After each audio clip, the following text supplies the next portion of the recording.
Good morning বন্ধুরা, সুচন্দাস ব্লগে তোমাদের সবাইকে ওয়েলকাম আর অনেক ভালোবাসা জানিয়ে আজকে একটা নতুন ব্লগ স্টার্ট করছি। আজকে হলো বৃহস্পতিবার আর এখন বাজে 11:30। তো আজকে ব্লগটা স্টার্ট করতে অনেকটাই দেরি হয়ে গেল। আর কি বলো তো, সকাল থেকে তোমরা তো জানো যে আমার দিদির মেয়ে মানে মাম্পি এসেছে, তো ওর সাথেই কথাবার্তা গল্প এইসব করতে করতে, তারপর আর কিছু টুকটাক কাজও ছিল, সেসব করতে করতে প্রচুর দেরি হয়ে গেছে।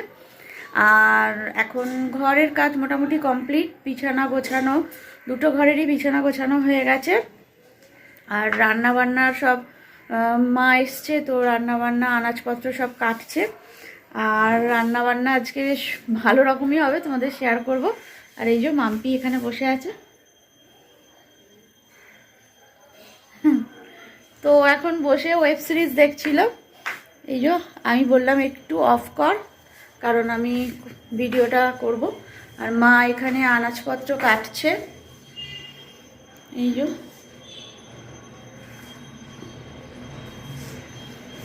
তো মেনলি আজকে দুপুরবেলা ফ্রাইড রাইস হবে আর চিলি চিকেন হবে। তো তার জন্য এখানে দেখো ফ্রাইড রাইসের চাল ভিজিয়ে রেখেছি। এই যে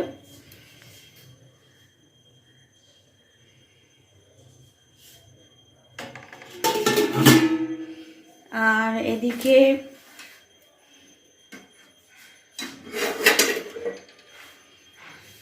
এই যে দেখো মানে এটা হচ্ছে গাজর, বিনস আর কড়াইশুঁটি, এগুলো ভেজে নিয়েছি।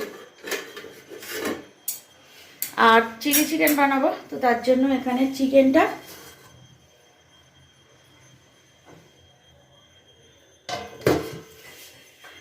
ধুয়ে নিয়ে আদা রসুন দিয়ে ম্যারিনেট করে রেখেছি। তো এবার রান্না শুরু করব। 11:30 বেজে গেছে, তো কারণ এই চিকেনটা ভাজতে অনেকটা টাইম লেগে যাবে। তো চলো এখন থেকে ব্লগটা স্টার্ট করলাম, দেখতে থাকো। আর আমার ছেলে এই ঘরে আছে, এই ঘরে এখন দরজা বন্ধ, ও এখানে রয়েছে। আর এবার রান্না শুরু করে দিই, তো চলো সঙ্গে থাকো। তো এবার রান্না শুরু করে দিলাম। আর তোমাদের তো আগেই দেখিয়েছি যে চিকেনটা সুন্দর করে ম্যারিনেট করে রেখেছিলাম। তো এরপর এখন পকোড়াটা ভেজে নিচ্ছি, মানে যে চিকেনের যেটা ভাজা হয় আর কি, তো সেটা। আর সাদা তেল দিয়ে দিয়েছি কড়াই, দেখো সাদা তেল বেশ অনেকটাই দিয়েছি, দিয়ে এটা ভেজে নিচ্ছি। আর আজকে একটা বড় কড়া বের করেছি, মানে এই কড়াটা সচরাচর বের করা হয় না। তো আজকে প্রায় অনেক দিন, প্রায় বছরখানেক বাদে বোধহয় এটা বার করা হলো। মেনলি বাড়িতে যখন অনেক লোকজন আসে, তো তার জন্য এই কড়াটা কিনেছিলাম। আর আজকে ভাবলাম যে একসাথে একটু বড় জায়গায় ভাজাটা করে নিলে না সুবিধা হবে, তাহলে ছোটো কড়াই করতে গেলে অনেকটা টাইমও লেগে যাবে, সেই জন্য বড় কড়াটা বের করলাম। আর এবার আস্তে আস্তে এই পকোড়াগুলো সুন্দর করে ভেজে নিই।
আর চিকেনটা ভালো করে ভাজা হয়ে গেল।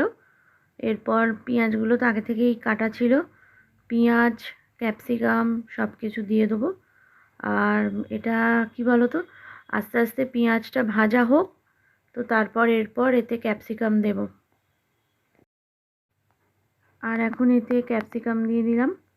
তো মনে হচ্ছে পেঁয়াজের তুলনায় ক্যাপসিকামের পরিমাণটা একটু কমেই গেছে। তারপর টমেটো দিলাম, দিয়ে এটা বেশ ভালো করে একটু ভাজা ভাজা হোক। আর এই সুযোগে আমি চলে এলাম ঘরগুলো ঝাঁট দিতে। ঘরে এমনি বিছানাগুলো তো আগেই গুছিয়ে রেডি করে রেখেছিলাম, আর এখন ঘরটা ঝাঁট দিয়ে নিই। এরমভাবেই কাজ করতে হচ্ছে, কিছু করার নেই। আসলে কি বলো তো, একা হাতে সব কিছু করতে হচ্ছে, একা হাতে ধোয়া পরিষ্কার করা চিকেনগুলো আর কি। তো ধোয়া পরিষ্কার করা, তারপরে চিকেনগুলো ভাজতেও অনেকটা টাইম লাগে প্রায়। তো আর এরকমভাবেই করছি, একটু করে বসিয়ে দিচ্ছি আর টুকটুক করে ঘরের একটু কাজ করে নিচ্ছি। না হলে কি বলো তো, সব কমপ্লিট করে যদি ঘরের কাজ করতে যাই বা পুরো ঘরের কাজ গুছিয়ে যদি রান্নার দিকে যাই, তাহলে কি হবে, অনেকটা দেরি হয়ে যাবে। তো দেখো এখন এই ঘরটা ঝাঁট দিয়ে নিচ্ছি। আর এরপর এখনও আর পাশের ঘরের ঝাঁট দেওয়াটা তোমাদের সাথে শেয়ার করিনি। ও ঘরে আমার ছেলে আছে, তো মেনলি ও ভেতরে থাকে যখন, তখন খুব একটা ভিডিও আমি করি না, তো ব্যস্ত থাকে, কিছু কাজকর্ম করে। তো যাই হোক, চলো এখন এই ঘরটা ঝাঁট দেওয়া প্রায় দেখো হয়ে গেল। ওই এবার এখনও বাইরের দিকটা বাকি আছে, ওটাও আবার করব। করে আর মেন তো চিলি চিকেনটা বানাবো। চিলি চিকেনটা বানাতে বেশ টাইম লাগে আর খেতেও ভালো লাগে। তো চলো এখন আগে চিলি চিকেনটা বানিয়ে নিই। আর এই দেখো পুরো সুন্দর করে গ্রেভিটা রেডি করে নিয়েছি, মানে পেঁয়াজ ক্যাপসিকাম টমেটো সব ভালো করে ভেজে এতে এখন টমেটো সস দিচ্ছি, আর এটা চিলি সস। সুন্দর করে একটু ভালো করে নাড়িয়ে নিচ্ছি, আর কাঁচা লঙ্কা দিয়েছি, আর এটা সোয়া সস। তো কাঁচা লঙ্কা দিলে বেশ একটা সুন্দর গন্ধ ছাড়ে, বেশ ভালোও লাগে। তারপর তো এতে হলুদ লঙ্কা মিষ্টি নুন পরিমাণ মতো ওগুলো তো দিতেই হয়। দিয়ে ভালো করে কষিয়ে এবার জল দিয়ে দিলাম। এবারে বেশ সুন্দর করে একটু নেড়ে নিচ্ছি, নিয়ে ভেজে রাখা পকোড়াগুলো এবার এতে দিয়ে দেবো।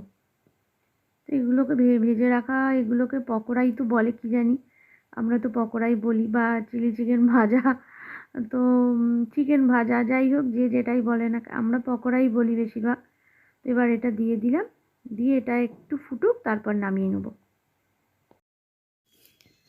তো বেশ অনেক দিন বাদে আজকে চিলি চিকেন আর ফ্রায়েড রাইস বানানো হচ্ছে। মেনলি কি বলো তো, সমস্যা হচ্ছে যে এই সমস্ত রান্নাগুলো করতে অনেকটা সময়ও লাগে আর পরিশ্রমেরও কাজ এটা একটা। তো তার জন্য খুব একটা সবসময় যে করা হয় তা বলবো না, করা হয় না। আর যেহেতু মাম্পি এসেছে, তো এবার দেখো বাড়িতে যদি কেউ আসে, তো তার জন্য কিছু তো একটু স্পেশাল বানাতেই হয়। আর ওরও হলো, আর মানে ও এসেছে, তো সেই সুযোগে আমাদের সবারই খাওয়া দাওয়া হলো। তো তার জন্য নতুন কিছু আইটেম একটা বানালাম আজকে। আর এই দেখো একই জায়গায় আমি কতবার ধরে ঝাঁট দিচ্ছি, মানে এটা আমি বলি, কিন্তু আজকে ভয়েস ওভার দেওয়ার সময় আমি নিজেই দেখলাম যে হ্যাঁ সত্যি ঠিকই কথা। একই জায়গায় প্রথমটা ঝাঁট দেওয়া হয়ে গেল, আবার ঘুরে এসে ঠিক ওখানটাই ঝাঁট দিচ্ছি। তো বলি না যে সবাই বলে যে তোমার একটু ম্যানিয়া আছে, তো আজকে ভয়েস ওভার দেওয়ার সময় আমি নিজেই এটা ওয়াচ করছি ব্যাপারটা। তো যাই হোক, দেখো মোটামুটি ঝাঁট দেওয়ার কাজ কমপ্লিট। আর এবার সেরমভাবে ডিপ করে নয়, তবে সামনের দিকটা একটু হালকা করে মুছে নেব।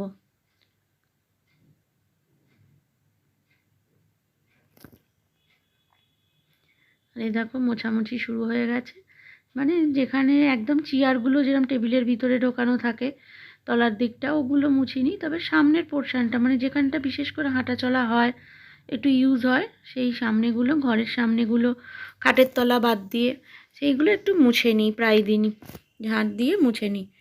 আর সেটাই হলো, দেখো পুরো কমপ্লিট হয়ে গেল মোছামুছি।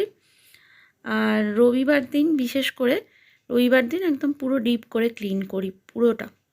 তো দেখো মোছামুছি পুরো কমপ্লিট। এখন রান্নাগুলো তোমাদের একবার ভালো করে দেখিয়ে দিই। এই দেখো এখানে পুরো চিলি চিকেনটা রয়েছে, কিন্তু প্রবলেম হয়েছে কি, যেহেতু অনেকক্ষণ আগে বানিয়ে রেখেছিলাম না, আর গ্রেভিটা দেখছি পুরো টেনে নিয়েছে, এইটা একটা সমস্যা হয়। যাই হোক, তাও আছে, একদম যে গ্রেভি নেই বলা ভুল হবে, গ্রেভি রয়েছে তলার দিকে। আর এটা হচ্ছে আমের চাটনি।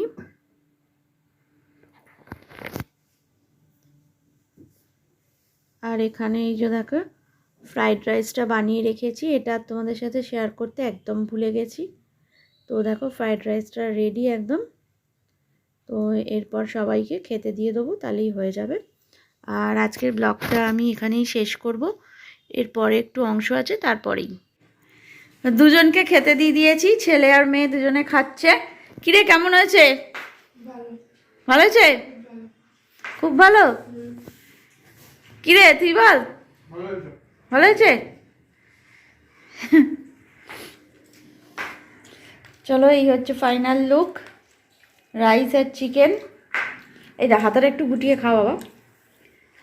আর তার সাথে রয়েছে স্যালাড আর চাটনি আছে। আর এখানে এই যে দেখো দুজনে দুটো জানলায় বসে আছে, মা আর দিদি। মেনলি জানলার ওখানে রোদ্দুর এসছে, তো ওখানটা একটু বসে রোদ পোয়াচ্ছে। তো ওদের দিয়ে দিয়েছি, ওরা খাওয়া হলে তারপর আমি খাবো, আমি আর ওরা খাবো, মানে আমরা তিনজন আর কি একসাথে খেয়ে নেবো। চলো।